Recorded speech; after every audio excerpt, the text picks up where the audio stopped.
Hi, my name is Kyle, and otherwise known as Kaos 1010, and I'm here to do my first video commentary.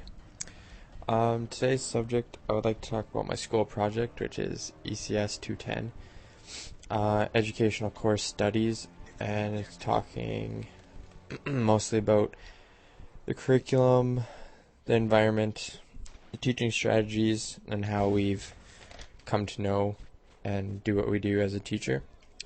Some of the main things that I've came out of this class with is just a definition of curriculum as a set of teaching guidelines and strategies to teach children certain topics and other knowledge. Some of the types of curriculum was explicit, so that's a set in stone what you have to teach. The null, which is certain things that is not recommended but you can teach, kind of as a side note. Hidden, which is your desk arrangement, voice, etc., and things that influence the children as a whole. And then emergent, so that's things that happen within your school, such as racism, sexism, anything like that. I would like to go back and kind of show how teaching evolved.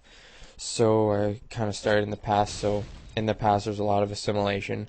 Trying to make everyone be a white Anglo-Saxon community. They seen as white Anglo-Saxons were superior. There's tremendous racism even in textbooks. People were looked down upon, such as Orientals were seen as hypocritical and dishonest, where Africans and Indians were uncivilized. We always thought that the whites were in charge and there was nothing that could stop us at this time, and it reflected in the textbooks that we had taught from. Now, there's more of a pedagogical approach, which pedagogy means to lead children, or learning alongside the children. Since I know how much my teachers like metaphors and similes, I decided to make one to represent what I thought today's teaching was like. So I put, today's curriculum is like an essay. It looks right and sounds right, but there are always those errors we find that we need to change and work on, which is very true. There's always things to improve on, and that's why the curriculum is changing almost every year or every 2 years. Although we've come a long way, we still have a lot of stuff we need to fix and address, such as the newer problems, such as gender bias and racism in schools has tremendously increased in the last little while, and I've especially seen it in my school. The development of the whole child in a safe environment in school is very important and is more now so, but I think it can still be improved on. I know we're working toward more of a student-based curriculum, but it's still a far way to come. People don't really realize the issues that are in schools today, that everyone thinks they can just be put aside, or they're not important right now, or they're not as bad as we think. But things like bullying and racism are completely overrunning schools, and in turn making students not able to learn the way they should, and teachers really need to reflect on that and see the effect it is having on them.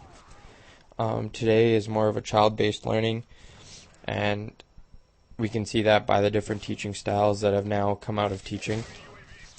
There are a lot different now, such as the project-based learning and other learning methods, say like kinesthetic, where children have to always be moving or doing something with their hands or feet to learn. This, I think, is a great learning style that teachers really need to evaluate their students and kind of find out what is the best way that they can learn to make them learn to their potential. Now,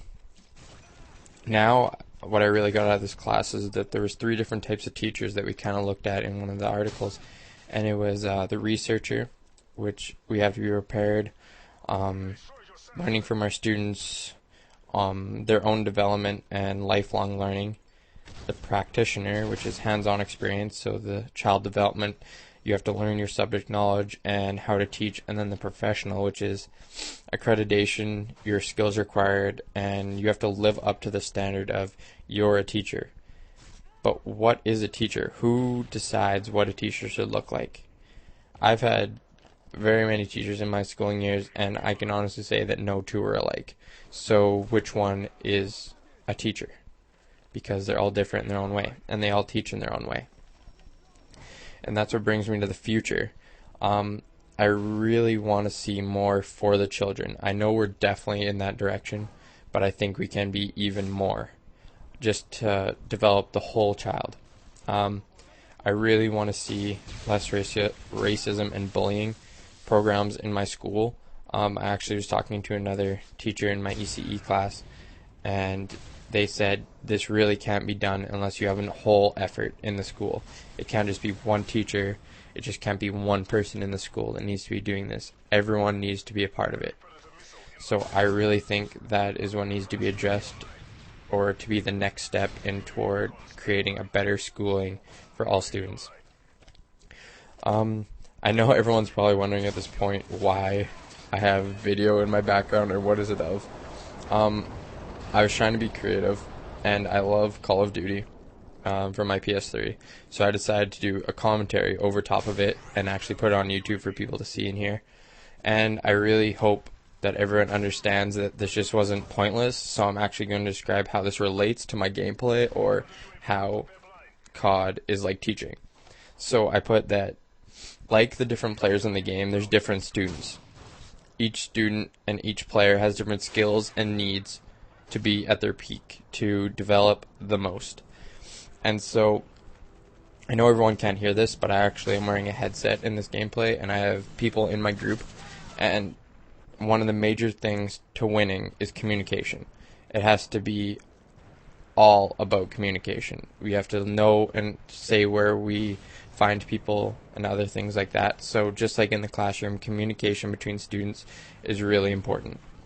Next is leadership. We all work as a team, but there has to be a leader. The leader directs you in the direction that you should be, just like a teacher doesn't direct but guides the students in their learning. And then finally, just like I said, guidance. We have to guide our students to be all they can be. We have to study and learn from them as long as we're teaching them. We have to make sure they develop as a whole child. And by doing that, we have to focus on their environment, their learning styles, them as a person, their background. Everything has to be accounted for, and this can be very difficult at times. So this is the most difficult part, I think, of teaching, is that you have to account for all these variables. I would just like to end by saying thank you to all my teachers. Julie, Mike, Carol, you guys did a fabulous job. And I would have to just kind of sum this all up by the main thing I come out of this class is be yourself and remember the children. It's easy to be caught up in the curriculum or thinking in your first years that you have to get this done, you have to mark this certain way, but you have to focus on the children. You're there to teach and learn from them. So we have to put them first. So to do that, we have to focus on them, their learning styles, and we just have to help them develop as a whole child. So I'm hoping this was good and didn't confuse a lot of people, and so thank you very much.